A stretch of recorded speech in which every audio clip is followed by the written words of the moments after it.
ನಾವು ವಿದ್ಯಾ ಕಲೀಲಿಕ್ಕತ್ತೇವೋ ಏನು ಅವಿದ್ಯಾ ಕಲೀಲಿಕ್ಕತ್ತೇವೋ ಅನ್ನೋದು ನಾವು ನೋಡ್ಕೋಬೇಕು. ಎಣೆದವ್ರು ಹೇಳಿದ್ರೆ ಸಿಟ್ಟು ಬರ್ತೈತಿ ನಮ್ಗೆ. ಏನ್ ಆನಂದ ಏಕರೂಪ ಐತೇವನು ಭಿನ್ನ ಭಿನ್ನ ರೂಪ ತಾಳ್ತದೇವ ಅಂತ. ಯಾವುದು ಪರಿಣಾಮವನ್ನು ಹೊಂದತಿ ಅದು ಏಕರೂಪ ಇರ್ಲಿಕ್ಕೆ ಶಕ್ಯನೇ ಇಲ್ಲ. ವಿಷಯದ ಭಾವ ಎಲ್ಲ ಅಡಗಿದಾಗ ಪ್ರತಿಯೊಬ್ಬರಿಗೂ ಆನಂದದ ಅನುಭೂತಿ ಆಕೈತಿ. ದಿನನಿತ್ಯ ನಾವು ಅದನ್ನು ಅನುಭವ ಮಾಡ್ತೇವೆ ನಿದ್ರೆಯೊಳಗೆ. ಅಲ್ಲಿ ಅನ್ಯ ಭಾವನೆಗಳೆಲ್ಲ ಅಡಗಿದಾಗ ಇಂದ್ರಿಯಗಳು ಮತ್ತು ವಿಷಯಗಳ ನೆನಪಿಲ್ಲ. ಅಲ್ಲಿ ಕೇವಲ ಆನಂದದ ಆರಾಮಿನ ಅನುಭವ ನಡೆದಿರ್ತದೆ. ತಿಳಿಯಲೇ ಇರ್ತೇವೆ ಅಲ್ಲಿ. ನಿದ್ರೆ ಆರಾಮದ ತಾತ್ಪೂರ್ತಿಕ. ಶಾಶ್ವತವಾಗಿ ನಾವು ಆರಾಮಿನ ಭಾವದಾಗ ಇರ್ಬೇಕಾಗಿತ್ತಂದ್ರೆ ವಾಸನೆಗಳನ್ನ ನಾಶ ಮಾಡ್ಕೊ, ಪೂರ್ಣ ವಾಸನೆಯನ್ನು ನಾಶ ಮಾಡ್ಕೊಂಡ್ರೆ ಇದು ಅಭ್ಯಾಸದಾಗ ತೊಡಗಿದಾಗ ನಿನಗೆ ಇದು ಖಾತ್ರಿ ಆಕೈತಿ. ಸಮಾಧಿ ಹೊಂದದ ಹೊತ್ತಾಗಿ ಇದು ಖಾತ್ರಿ ಆಗ್ಬೋದು. ಸಮಾಧಿ ಹತ್ತುವರೆಗೂ ಇದರ ಅಭ್ಯಾಸ ನಿರಂತರ ನಡಿಬೇಕು ನೋಡ್ರಿ. ವಿಷಮದ್ದೆಲ್ಲ ಹೋಗಿ ಸಮಸ್ಥಿತಿ ಒಳಗೆ ಮನಸ್ಸು ನೆಲೆಯಾಗಿ ನಿಂತಾಗ ಅವಾಗ ನಮಗೆ ಸಮಾಧಿ ಸಿದ್ಧಿಸ್ತದೆ. ಅವಾಗ ನಿನಗೆ ಯಾವುದೇ ಥರದ ಬಾಧೆ ಇಲ್ಲ ಅನ್ನೋದು ಅನುಭವ ಬರ್ತದೆ. ಸ್ವರೂಪಶ್ಚ ಅಣಪಾಯಿತ್ವಾತ್ ಅಂದ್ರೆ ಅದು ಯಾವುದೇ ಅಪಾಯವನ್ನು ಹೊಂದುವಂಥದ್ದಲ್ಲ ಸ್ವರೂಪ. ಆತ್ಮವಿಚಾರ ಒಂದೇ ಇದು ನಿತ್ಯವಾದದ್ದು ಮತ್ತು ಸುಖದಾಯಕವಾದದ್ದು. ಅದನ್ನು ಬಿಟ್ಟುಕೊಟ್ಟ ಅನ್ಯ ವಿಚಾರ ಯಾವುದೂ ಅದು ನಿತ್ಯವಾದದ್ದು ಮತ್ತು ಸುಖರೂಪ ಅಲ್ಲ. ಇದನ್ನು ಮಾತ್ರ ಮೇಲೆ ನೆನಪಿಟ್ಕೊಂಡು ನೀವು. ನಿತ್ಯ ಯಾವುದು, ಅನಿತ್ಯ ಯಾವುದು, ಸುಖದಾಯಕವಾದದ್ದು ಯಾವುದು, ದುಃಖದಾಯಕವಾದದ್ದು ಯಾವುದು ವಿಚಾರ ಸತತ ನಡಿಬೇಕು ನೋಡಿ. ಆನಂದವನ್ನು ಪುಸ್ತಕದಾಗ ಹುಡುಕಿರ್ ಸಿಗ್ತೈತೆ, ಅಲ್ಲಿ ಶಬ್ದಗಳು ಸಿಗ್ತಾವ. ಆನಂದ ಏನಾದ್ರು ಸಿಗ್ತೈತೆ, ಬರೆದ್ರದು ಸಿಗ್ತೈತೆ. ಬರ್ದವರು ಭಾಳ ಮಂದಿ ಇದಾರ, ಓದ್ದವರು ಭಾಳ ಮಂದಿ ಇದಾರ, ಹೇಳೋರು ಭಾಳ ಮಂದಿ ಇದಾರ. ಪುಸ್ತಕದ ಭಾವ ಮೊದಲಿತ್ತಾನೆ, ಇಲ್ಲಿ ಆನಂದವನ್ನು ಕಂಡಾಗ ಯಾವ ಅನ್ಯ ಭಾವ ಇತ್ತಲ್ಲಿ ಯಾರಾದರೂ ಆನಂದವನ್ನು ಕೊಡ್ಲಿಕ್ಕೆ ತಗೊಳ್ಳಿಕ್ಕೆ ಬರ್ತದೇನೋ, ಅದನ್ನು ಕಲಿಸ್ತೀರೇನೋ. ಅದನ್ನು ದೃಶ್ಯ ಪದಾರ್ಥಗಳನ್ನ ಬಗ್ಗೆ ನಾವು ಹೇಳ್ಬೋದು, ಆದರೆ ಆನಂದದ ಬಗ್ಗೆ ಯಾರು ಕಲಿಸುವ ಅವಶ್ಯಕತೆ ಇಲ್ಲ. ಯಾಕೆ ಎಲ್ಲರಿಗೂ ಅದು ಮೊದಲಿಗೆ ಗೊತ್ತದದ್ದು ಐತಿ. ಎಲ್ಲ ಜೀವಿಗಳಿಗೆ ಅದು ಗೊತ್ತೈತಿ. ಆನಂದದ ಗೊತ್ತಿಲ್ಲದವ್ರು ಯಾರ್ದಾರ? ನಿಮ್ಮ ವಿಶ್ವವಿದ್ಯಾಲಯದಲ್ಲಿ ಕಲಿತ ನಂತರ ಆನಂದ ಮಾಡ್ಕೊಂಡೆ ನೀವು. ಈ ದೃಶ್ಯ ಪದಾರ್ಥಗಳಲ್ಲಿ ಆನಂದ ಸಿಗ್ತೈತೇನೋ ಅಂದ್ರೆ ಆನಂದ ದೃಶ್ಯಕ್ಕೆ ವಿಲಕ್ಷಣ ಐತೆ ಏನು ಸಲಕ್ಷಣ ಐತೆ? ದೃಶ್ಯ ವಿಲಕ್ಷಣ ದಿಮ್ಮಕೋರಿ ಹಿಟ್ಟು ಅಂದಾರ. ದೃಶ್ಯಕ್ಕೆ ವಿಲಕ್ಷಣವಾಗಿ ನಿಂತು ನೋಡ್ಕೋರಿ. ಯಾವ ವಿದ್ಯಾಲಯದವ ಪುಸ್ತಕದ ಮುಖಾಂತರವಾಗಿ ಯಾವುದಾದ್ರು ವಿಷಯ ವಸ್ತುಗಳ ಮುಖಾಂತರವಾಗಿ ಆನಂದವನ್ನ ಕಲಿಸ್ತೀರೇನೋ? ಮತ್ತೆ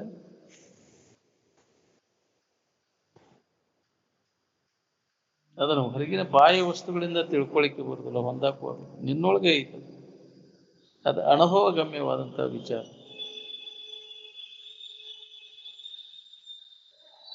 ಅನುಭವ ಎಲ್ಲಿ ನಮಗೆ ಅನಿಸ್ತೈತೆ ಅಂದ್ರೆ ಮೊಣಕಾಲ್ ಪಟ್ಟಿ ಮ್ಯಾಗ ತೆಲಿಬೋಡು ಮ್ಯಾಗ ಅನಿಸ್ತೈತಿ ಆನಂದದ ಅನುಭವ.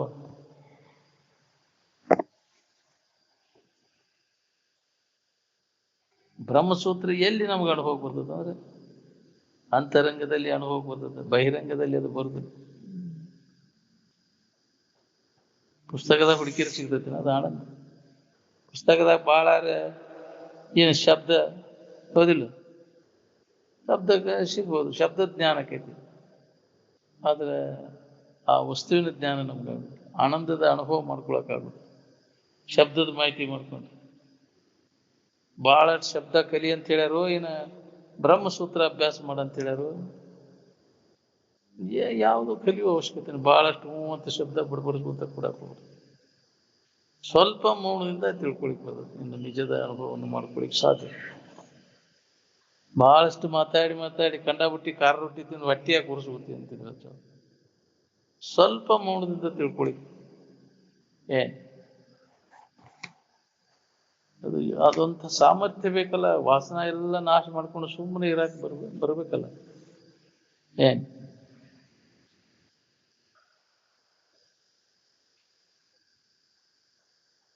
ನಿಜವಾಗಿ ಬ್ರಹ್ಮಸೂತ್ರದ ಅಭ್ಯಾಸ ಎಲ್ಲಿ ನಡೆದಿರ್ತೈತಿ ಅಲ್ಲಿ ತೃಪ್ತಿ ಸಮಾಧಾನ ಇರ್ತೈತಿ ನೋಡಿ. ತದ್ವಿರುದ್ಧ ವಿಶೇಷ ಸೂತ್ರ ಅಭ್ಯಾಸ ನಡೀತು ಅಂದ್ರೆ ಅಲ್ಲಿ ತೃಪ್ತಿ ಅನ್ನೋದನ್ನ ಇಲ್ಲ. ನಾವು ಬ್ರಹ್ಮಚಾರಿಗಳಿದ್ದೇವೆ ಏನು ಬ್ರಹ್ಮಚಾರಿಗಳಿದ್ದೇವೆ ನಾವು ನೋಡ್ಕೋಬೇಕು. ಯಾವಾಗಲೂ ವಿಷಯ ಚಿಂತನ ವಿಷಯ ಭೋಗ ಇದ್ರಾಗ ತೊಡಗಿದವರು ರಾಕ್ಷಸಿ ಮತ್ತು ಪಶು ವೃತ್ತಿ ಉಳ್ಳವರು. ಎಲ್ಲಿಯೋ ಒಬ್ಬ ಸ್ವರೂಪದ ಆನಂದದ ಅನುಭವ ಮಾಡ್ಕೋಬೇಕು ನಾವು. ಎಲ್ಲಿಯೋ ಒಬ್ಬ ಧೀರ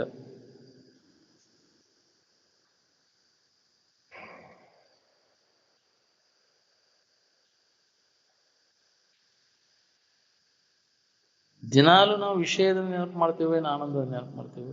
ಬೇಕಾದದ್ದಾರ ಆನಂದ ಅಂತೀವಿ, ನೆನಪು ಮಾಡೋದು ವಿಷಯಗಳ ನೆನಪು ಮಾಡ್ತೇವೆ. ವಿಷಯ ಆನಂದ ಅಲ್ಲ, ಅದು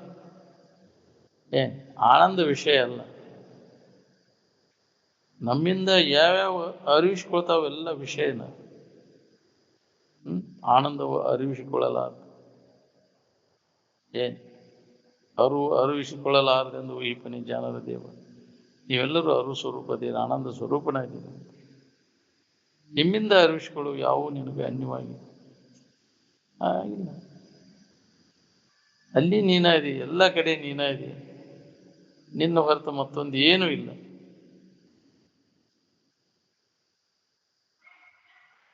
ಯಾವಾಗಲೂ ಇರುವಿನ ಕಡೆ ಅನುಸಂಧಾನ ಅಭ್ಯಾಸದಾಗ ತೊಡಗಿದವಾಗ ಈ ತೂರ್ಕಿ ಕಡೆ ಮನಸ್ಸು ಹೋಗುದು. ನಾವು ನೋಡೇನು ಹೇಳೋದನಂತ ನಾವು ಕೆಟ್ಟ ಹೋಗ್ತೈತಿ ಅನ್ನೋದು ಗೊತ್ತೈತಿ. ನಾವು ಅದ್ರ ಬಗ್ಗೆ ಉದಾಸೀನ ಭಾವ ಬಂದ್ಬಿಡ್ತದೆ ಸ್ವಾಭಾವಿಕವಾಗಿ ಅವ್ರಿಗೆ.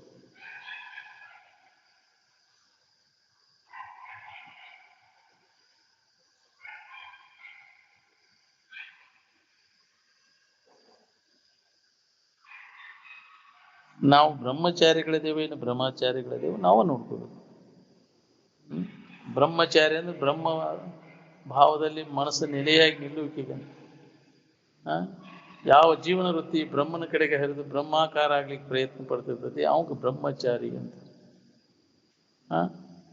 ಮದುವೆಗೂ ಬ್ರಹ್ಮಚರ್ಯಕ್ಕೂ ಯಾವ ಸಂಬಂಧನೂ ಇಲ್ಲ. ಮದುವೆ ಆದರೂ ಬ್ರಹ್ಮಚರ್ಯದಿಂದ ಇರಲಿ. ಏನ್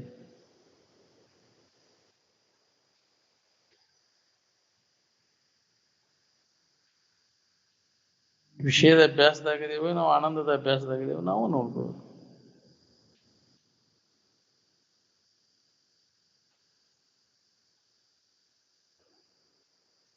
ಜಾಗ್ರ ಮತ್ತು ಕನಸಿನಲ್ಲಿ ವಸ್ತು ಸ್ವರೂಪ ಅವಧಾರಣೆ ಇಲ್ಲ. ಹೌದು, ಎಚ್ಚರ ಕನಸು ತಪ್ಪಿಸ್ಕೊಂಡಾಗ, ನಿದ್ದೆಯನ್ನು ಮೀರಿದಾಗ ಯಥಾರ್ಥ ವಸ್ತುವಿನ ಅನುಭವ ನಮಗೈತಿ. ಎಚ್ಚರಿಕೆಯೊಳಗಿದ್ದಾಗ ಆರಾಮಿನ ಧ್ಯಾನದೊಳಗದಿರೋ ಏನ ವಿಷಯಗಳ ಧ್ಯಾನದಾಗಿದ್ದೀರೋ ನೀವು. ಎಚ್ಚರಿಕೆಗೆ ಬಂದಾಗ ವಿಷಯ ಚಿಂತನ ಬಿಟ್ಟಿದ್ದವ್ರು ಯಾರ್ದ್ರಿ? ಎಲ್ಲವನ್ನು ಆರೈದು ನೋಡಲು ಇಲ್ಲಿ ಎನಿಸದ ನೇಹ ಎಲ್ಲಿ ನೆಲೆಸುವುದು ತನ್ನಲ್ಲಿ, ಅದರಿಂದ ಸುಖ. ಹೌದು, ವಿಚಾರ ಮಾಡಿ ನೋಡ್ಕೋ, ನಿನ್ನೊಳಗೆ ಐತೆ. ಬಂದ ದಾರಿಗೆ ಸುಂಕಿಲ್ಲ ಅಂದ್ರೆ ಎಲ್ಲಿಂದ ಬಂದು ಪುನಃ ತಿರುಗಿ ಅಲ್ಲಿಗೆ ಹೋಗೋ ಮಠ ನಿನಗೆ ವಿಶ್ರಾಂತಿ ಇಲ್ಲ. ರೀಟ್ರ್ಯಾಚ್ ಯುವರ್ ಸ್ಟೆಪ್ಸ್ ಬ್ಯಾಕ್ ಅಂತ ನಿನ್ನ ಮೂಲಕ್ಕೆ ಹಿಂತಿರುಗಿ, ಎಲ್ಲಿಂದ ಬಂದು ಪುನಃ ತಿರುಗಿ ಅಲ್ಲಿ ಆ ಸ್ಥಿತಿಯನ್ನು ಹೊಂದ್ಕೋ. ಅಲ್ಲಿಗೆ ಹೋಗೋ ಮಠ ನಿನಗೆ ವಿಶ್ರಾಂತಿ ಇಲ್ಲ. ಯಾವ್ಯಾವಾಗ ಬುದ್ಧಿ ನಿಶ್ಚಲ ಆಕೈತಿ ನೋಡ್ರಿ, ಆವಾಗ ಆನಂದ ತೋರ್ತದೆ. ಅನ್ಯ ಭಾವನೆ ಎಲ್ಲ ಅಡಗಿದಾಗ ಆನಂದದ ಅನುಭವ ಎಲ್ಲರಿಗೂ ಆಕೈತಿ. ನಾವು ಅದಕ್ಕೆ ಅನುಗುಣವಾಗಿ ಅಭ್ಯಾಸವನ್ನು ಮಾಡಿಲ್ಲ. ಅನ್ಯ ಕಲ್ಪನೆಗಳನ್ನ ಅನ್ಯ ಭಾವನೆಗಳನ್ನೆಲ್ಲ ತೆಗೆದಾಕೋತ ಹೋದ ಅಂದ್ರೆ ಇದು ಆನಂದದ ಸೂತ್ರ ನಿನಗ. ಅವ್ಯಾಹತವಾಗಿ ಅಭ್ಯಾಸ ನಡಿಬೇಕು ನೋಡ್ರಿ, ಅಂದ್ರೆ ಏನಾರ ಅನುಭವ ಬರ್ತದೆ. ಇಲ್ಲಾಂದ್ರೆ ಭಾಳ ಕಠಿಣ. ಬರೀ ಹೇಳುದು ಕೇಳುದು ಮಾಹಿತಿ ಆಗ್ತದೆ. ಎಷ್ಟು ದಿನ ಹೇಳುದು ಕೇಳುದು ಮಾಹಿತಿ ಆಗ್ತಿ. ಮಾಹಿತಿಗೆ ಅನುಸಾರವಾಗಿದ್ರೆ ಅಭ್ಯಾಸದಾಗ ತೊಡಗ್ಬೇಕಿಲ್ಲ. ತೊಡಗಿ ಅದ್ರ ಲಾಭ ಮಾಡ್ಕೊಳ್ಳೋರು ಎಷ್ಟು ಮಂದಿ ಇದ್ರಿ ಹೇಳ್ರಿ. ಬರೀ ಹೇಳುದಾತಿ ಕೇಳುದಾತಿ, ಇದು ಭಾಳ ಹಗರಿ. ಹೇಳೋದಕ್ಕೆ ಶಾಸ್ತ್ರ ಹೇಳಕ್ಕೆ ಕೇಳಕ್ಕೆ ಭಾಳ ಚಂದ ಇದೆ, ಅದನ್ನ ಲಾಭ ಮಾಡ್ಕೊಳ್ಳೋದು ಭಾಳ ಕಠಿಣ. ಇದನ್ನೆಲ್ಲ ಬಿಟ್ಟು ಆ ಭಾವದೊಳಗೆ ಉಳಿಬೇಕು.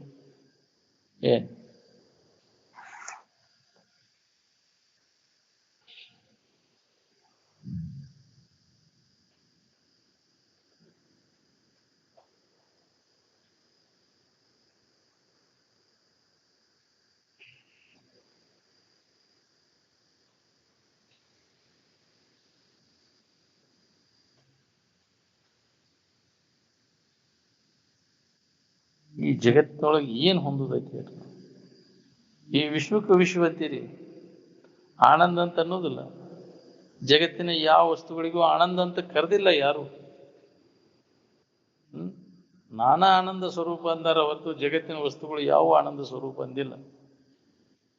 ಚಿದಾನಂದ ರೂಪ ಶಿವೋಹಂ ಅಂತ, ನಾನೇ ಆನಂದ ಸ್ವರೂಪನಿದ್ದೇನೆ ಅಂತ.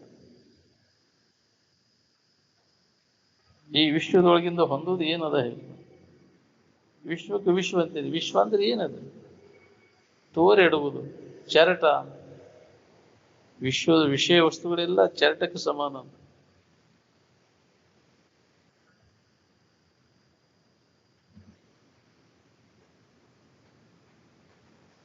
ಆನಂದದೊಡನೆ ಯಾವ ಮಿಶ್ರಣವೂ ಆಗಿಲ್ಲ. ಆನಂದ ಸಾಕಾಗುವುದಲ್ಲ, ಅದು ಸಾಕು ಅನಿಸೋದಲ್ಲ, ಸವಿಯುವುದಿಲ್ಲ, ಬೇರೊಂದನ್ನು ಬೇಕೆನಿಸುವುದಿಲ್ಲ. ಕಡಿಕ ತನ್ನ ಇರುವಿನ ಎಚ್ಚರಿಕೆಯನ್ನು ಮಾಡಿಕೊಂಡ ಅಂದ್ರೆ ಇದ್ರ ಕಡೆ ಹೊಳ್ಳೆ ನೋಡುದು.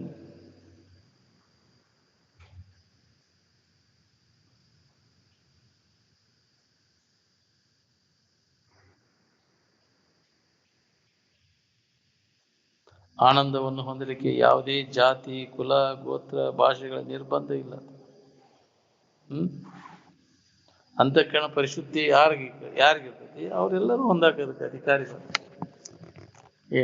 ಸಾವುಕಾರ ಬಡವ ಅದು ಸಂಬಂಧ ತಾರತಮ್ಯ ಇಲ್ಲ. ಇದಕ್ಕೆ ಹೆಣ್ಣು ಗಂಡು ಭೇದಿಲ್ಲ, ಸಣ್ಣವರು ದೊಡ್ಡವರು ಭೇದಿಲ್ಲ. ಜಗತ್ತಿನ ಎಲ್ಲಾ ಮಾನವನಿಗೆ ಅದನ್ನು ಹೊಂದಲಿಕ್ಕೆ ಅವಕಾಶ ಇದೆ. ಆನಂದದೊಡನೆ ಯಾವ ಮಿಶ್ರಣವೂ ಇಲ್ಲ. ಆನಂದ ಸಾಕಾಕೈತೇನ ಸಾಮಾನು ಸಾಕಾಕವು ನಿನಗೆ? ಸಾಕೆನಿಸದೆ ಸವೆಯದೆ ಬೇರೊಂದನ್ನು ಬೇಕೆನಿಸದೆ ಕಡೆಯವಳು ತನ್ನ ಜೋಕಿಗೊಂದದೆ ತನ್ನ ಇರುವಿನ ಮತ್ತೆ ಪುನಃ ಮರು ಆಗಬಾರ್ದು. ಪುನಃ ಎಚ್ಚರಿಕೆ ಒಳಗೆ ಇದೆ.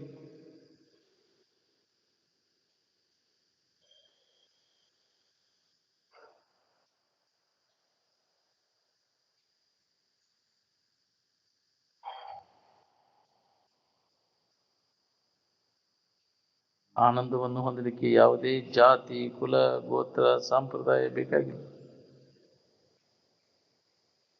ಯಾವ ಭಾಷಾ ಸಂಬಂಧನೇ ಇದೆ. ನಿಶಬ್ದಂ ಬ್ರಹ್ಮ ಉಚ್ಯತೆ ಅಂತ.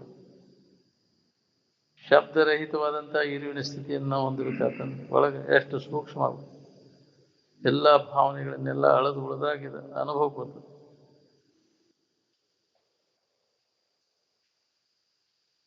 ನಿದ್ರೆಯೊಳಗೆ ಹೆಂಗೆ ಖಂಡ 5-6 ತಾಸು ಗಟ್ಟಲೆ ಆರಾಮಿರ್ತೀರಿ, ಹಾಗೆ ಎಚ್ಚರಿಕೆ ಒಳಗೆ ಒಂದು 5 ಸೆಕೆಂಡರ ಆರಾಮಿರಕ್ಕಾಕೈತೆ. 5 ಸೆಕೆಂಡ್ ಏನು ಅವಲಂಬಿಸ್ಕೊಂಡು ಆರಾಮಿರ್ತೀವಿ? ಏನು ಗಳಿಸಿ ಸಿಕ್ಕೊಟ್ರೆ ನೀ ಆರಾಮಿರ್ತೀವಿ?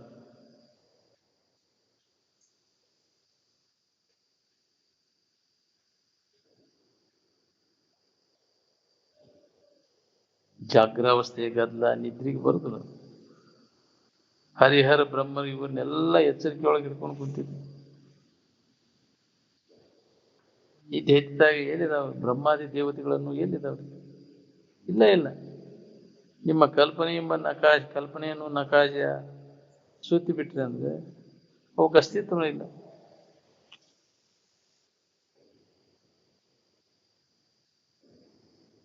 ಸ್ವರೂಪದ ಅಧ್ಯಯನ ಅಧ್ಯಾಪನದಿಂದ ಲಾಭ ಆಯಿತು ಏನು ವಿಷಯಗಳ ಧ್ಯಾನದಿಂದ ಲಾಭ ಆಯಿತು? ಆನಂದವನ್ನು ಕಳ್ಕೊಂಡು ಇಡೀ ವಿಶ್ವನ ಹೊಂದಿದ್ರೆ ಏನು ಲಾಭ ಇದೆ?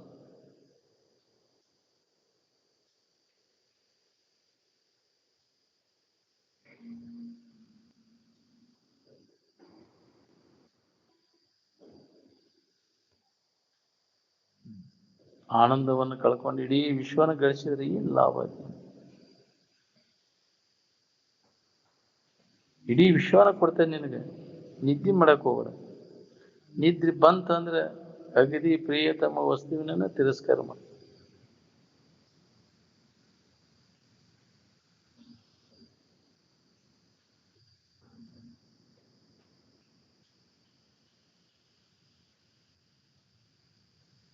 ವಿಷಯಾಧ್ಯಾಯ ಯಾವಾಗಲೂ ಬೇಕಿದೆ. ಯಾವಾಗಲೂ ಬೇಡದು. ಸ್ವರೂಪದ ಅಧ್ಯಯನ ಯಾವಾಗಲೂ ಬೇಕಿದೆ. ವಿಷಯಾಧ್ಯಾಯದ ಅಧ್ಯಯನ ಅಧ್ಯಾಪನದಿಂದ ಏನಾಗೈತಿ? ಸ್ವರೂಪದ ಅಧ್ಯಯನ ಅಧ್ಯಾಪನದಿಂದ ಏನಾಕೈತಿ ನೀವ ನೋಡ್ಕೋರಿ, ನಿಮ್ಗೆ ಗೊತ್ತಾಗೈತಿ, ಎರಡೂ ಗೊತ್ತಾಗೈತಿ.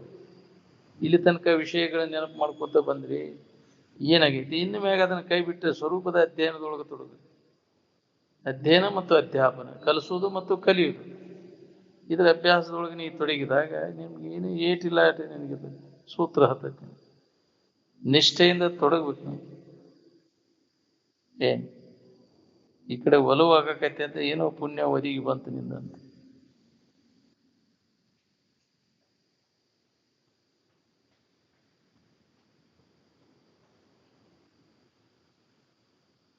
ಜಾಗೃತ ವ್ಯವಹಾರದಿಂದ ಎಳ್ಳಟ್ಟು ನಮಗೆ ಲಾಭ ಇಲ್ಲ ನೋಡಿ. ಎಚ್ಚರಿಕೆಯೊಳಗೆ ಇವು ಕಲ್ಪಿತ ಜಾತಿ ಮತ ಧರ್ಮ ಇವನು ಹಿಡ್ಕೊಂಡು ಸುಳ್ಳ ತೆರಿಕೆಡಿಸ್ಬೋದು. ಅಜ್ಞಾನದ ಕಾರ್ಯ ಅಜ್ಞಾನದೊಳಗೆ ಅಡಿಗೆ ಹೋಗ್ಬಿಡ್ತು. ಮತಾಂತರಗಳೆಲ್ಲ ಎಚ್ಚರಿಕೆಯೊಳಗೆ ಅಷ್ಟೇ ಇವು, ಎಲ್ಲಿ ಉಳ್ದಾವ ಹೇಳಿ. ಜಾತಿ ಮತಗಳನ್ನು ನೀವು ಕಲ್ಪಿಸ್ಕೊಂಡು ಜಾತಿ ನಿಮ್ಗೇನು ಕೊಟ್ಟವ ಹೇಳಿ. ಅತಿ ವಿಷಯದ ವ್ಯಾಮೋಹ ಮನುಷ್ಯನನ್ನು ವಿನಾಶದತ್ತ ವೈಲಿಕತೆ ನೋಡ್ರಿ. ಕಡುಲೋಭ ಅದೇ ಕೆಟ್ಟ ಗುಣ. ಒಳ್ಳೆ ಗುಣ ಮಾಡ ಬರುದು, ಇನ್ನೊಬ್ರಿಗೆ ಒಳ್ಳೇದು ಮಾಡಕತ್ತದ ಕಡುಲೋಭ.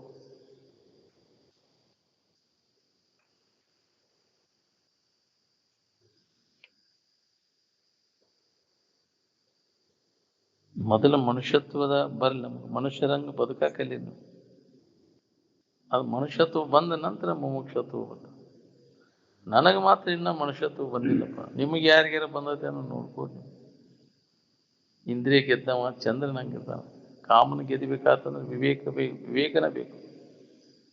ಕಾಮನ ಗೆದಿದ್ರೊಳಗೆ ಸೋರ್ತನ ಐತಿ ಹೊರತು ಮಂದಿ ಗೆದಿಯೋದ್ರೊಳಗಿಲ್ಲ. ಇಂದ್ರಿಯಗಳನ್ನು ನಿಗ್ರಹ ಮಾಡ್ಕೋ, ಮನೋ ನಿಗ್ರಹ ಮಾಡ್ಕೋ. ವಿವೇಕದಿಂದ ಅದು ಸಾಧ್ಯದ ನೋಡ್ರಿ. ಹಠದಿಂದ ಮಾಡಿದ ಉಪಯೋಗ ಆಗುದಿಲ್ಲ. ಒತ್ತಾಯ ಮಾಡಿ ಅವನ್ನೆಲ್ಲ ಬಂದ್ ಮಾಡ್ತೇವ್ರು. ಪ್ರಾಣಾಯಾಮ ಮಾಡಿ ಮತ್ತು ಅದು ಜಿಗಿದು ಹೋಗೋದನ್ನ ಸರ್ಲಿ ಬಿಟ್ಟು ಎಲ್ಲಿ ತನಕ ಹೇಳ್ಕೊಡ್ಬೇಕು, ಬಿಡಬೇಕಲ್ಲ ಅವನು. ನೀನು 100 ವರ್ಷಗಟ್ಟಲೆ ಪ್ರಾಣಾಯಾಮ ಮಾಡಿದ್ರು ನೀವು ದುಃಖರಹಿತ ಆಗಿರ್ಲಿಕ್ಕೆ ಬರೋದು.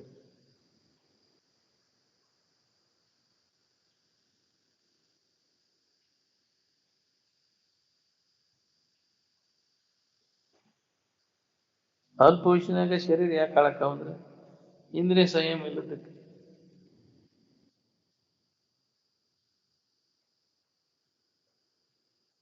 ಮೊದಲಿನ ಮಂದಿ ಎಲ್ಲ ಬ್ರಹ್ಮಚರ್ಯದಿಂದ ಇದ್ದ ಈ ಸ್ವರೂಪದ ಅಭ್ಯಾಸದಾಗ ತೊಡಗ್ತಿದ್ರಲ್ಲ.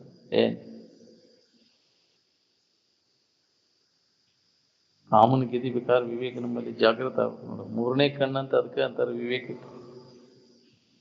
ಕಾಮನ ಗೆದಿಯೋದ್ರೊಳಗೆ ಐತಿ ನಿನ್ನ ಶೂರತನ ಎಲ್ಲ. ಪರಿಶುದ್ಧವಾದಂತ ಅಂತಃಕರಣನ ತತ್ವಾನ್ವೇಷಣ ಮಂದಿರ ಅಂತ ಇಲ್ಲಿ ಹುಡುಕಾಕ್ಬಿಡ್ಬೇಕು. ತತ್ವವನ್ನು ಅನ್ವೇಷಣೆ ಮಾಡೋದು, ಹುಡುಕೋದು ಎಲ್ಲೇ ಅಂತ ಒಂದು ಪರಿಶುದ್ಧವಾದಂತ ಅಂತಃಕರಣ ಇದ್ದಲ್ಲಿ ಅದನ್ನು ಹುಡುಕಾಕ್ಬೇಕು. ಶುದ್ಧ ಸತ್ವ ಪ್ರಧಾನವಾದಂತಹ ಅಹಂಕಾರ, ಮಲಿನ ಸತ್ವ ಇದ್ದದ್ದು ಅದು ಅನುಭವಕ್ಕೆ ಬರೋದು. ಆಗಿನ ಪೂರ್ತಿಕಷ್ಟೇ ಮತ್ತು ಬಿಟ್ಟು ಕೂಡಲೇ ಮತ್ತೆ ಅಜ್ಞಾನ ಆವರಿಸಿ ಬಿಡ್ತದೆ, ಮತ್ತೆ ಮೋಹಕ್ಕೆ ಬರ್ತದೆ.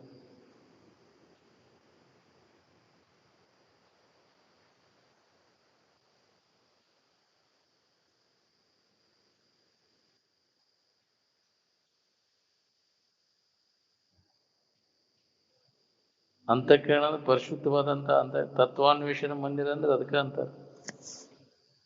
ಪರಿಶುದ್ಧವಾದ ಅಂತಃಕರಣಕ್ಕನ ತತ್ವಾನ್ವೇಷಣ ದಾಡದಾಗಿಲ್ಲದ. ತತ್ವಾನ್ವೇಷಣ ಮಂದಿರ ಎಲ್ಲಿ ಐತ್ರಿ ಅಂದ್ರೆ ದಾಡದಾಗ ಐತಿ. ಇಲ್ಲಿ ನಿನ್ನಲ್ಲಿ ಐತಿ ಪರಿಶುದ್ಧವಾದಂತ ಅಂತಃಕರಣ ಏನೈತಿ ಅದು ತತ್ವಾನ್ವೇಷಣ ಮಂದಿರ. ಅಪ್ಪ ಅವ್ರಿಗೆ ಕೇಳಿದ್ರು ಅವ್ರು, ನೀವು ಯಾವ ವಿಷಯದ ಬಗ್ಗೆ ಹೇಳ್ತೀರಿ ಪಾಪ? ನಿಮ್ಮ ತತ್ವಾನ್ವೇಷಣ ಮಂದಿರದ ಬಗ್ಗೆ ಹೇಳ್ತೇನೆ ಪಾಪ. ತತ್ವ ಅಂದ್ರೆ ತ್ರಿಕಾಲಪಾತವಾದಂತ ಇರುವುದು, ಅನ್ವೇಷಣೆ ಮಾಡೋದು ಅಂದ್ರೆ ಹುಡುಕೋದು.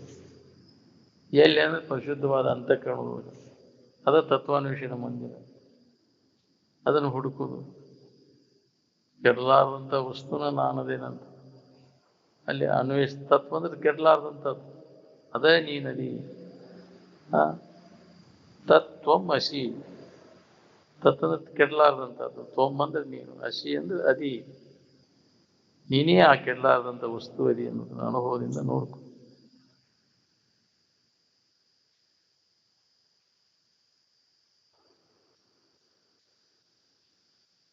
ನನಗಿನ್ನ ಮನುಷ್ಯತ್ವನ ಬಂದಿಲ್ಲ. ನಿಮಗೆ ಯಾರ್ಯಾರು ಬಂದಿದ್ರು ಅಂತ ಹೇಳಿರ್ಬೇಕಾದ್ರೆ.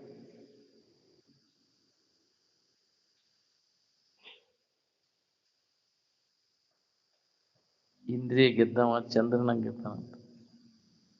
ಕಾಮನ ಕೈಯಾಗ ಸಿಗದವ್ರು ಎಷ್ಟು ಬಂದಿದ್ರು ಇದ್ರಾಗ.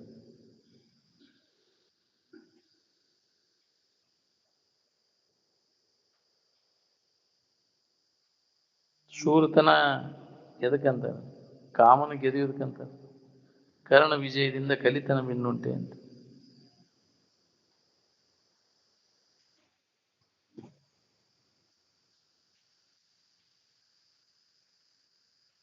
ತೋರಿಕೆಯ ವ್ಯವಹಾರವು ಇರುವನ್ನು ಪರಿಚ್ಛಿನ್ನ ಮಾಡಲಾರದು. ನಿನ್ನಲ್ಲಿ ತೋರಿ ನಿನ್ನ ಇಲ್ಲದಂಗೆ ಮಾಡಿದ್ದು ಮಾಯ. ನಿನಗೇನು ಮಾಡಿಲ್ಲ, ಮಾಡ್ಲಿಕ್ಕೆ ಆಗುವುದೂ ಇಲ್ಲ. ಆನಂದಮಯವಾದಿರು ದೋಷರಹಿತದು. ಆದರೆ ನಿನ್ನ ಜಗತ್ತಿನ ವಸ್ತುಗಳೆಲ್ಲ ದೋಷದಿಂದ ಕೂಡವು.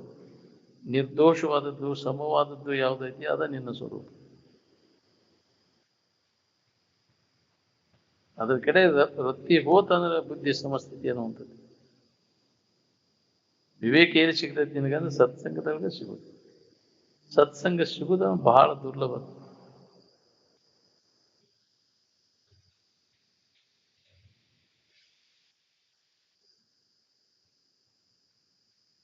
ಯಾವಾಗ ನಮ್ಮಲ್ಲಿ ವಿವೇಕ ಜಾಗೃತ ಆಗ್ತದೆ ಅವಾಗ ವಿಕಲ್ಪರಹಿತ ಆಗ್ತದೆ ಮನಸ್ಸು. ಯಾವುದೂ ಕಲ್ಪನಾ ಇಲ್ಲ.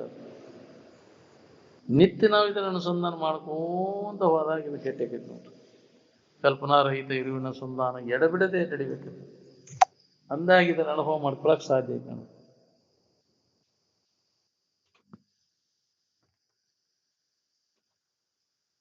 ಅಂತಃಕರಣದಲ್ಲಿ ಒಂದು ವಿಧವಾದಂತಹ ಯೋಗ್ಯತೆ ಇದ್ರೆ ಮಾತ್ರ ಎಡಬಿಡದೆ ಅಭ್ಯಾಸ ಮಾಡಾಕ್ಬೋದು. ಅಂದ್ರೆ ಅಂತಃಕರಣ ಪರಿಶುದ್ಧಿ ಇದ್ರೆ ಮಾತ್ರ.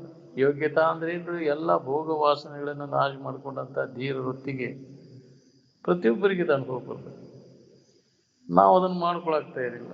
ಮತ್ತಟು ವಾಸನಾದಿಗಳನ್ನ ಮತ್ತಟು ಗಟ್ಟಿ ಮಾಡಿಕೊಳ್ಳೋ ವ್ಯವಹಾರ ನಡೆಸೋದು.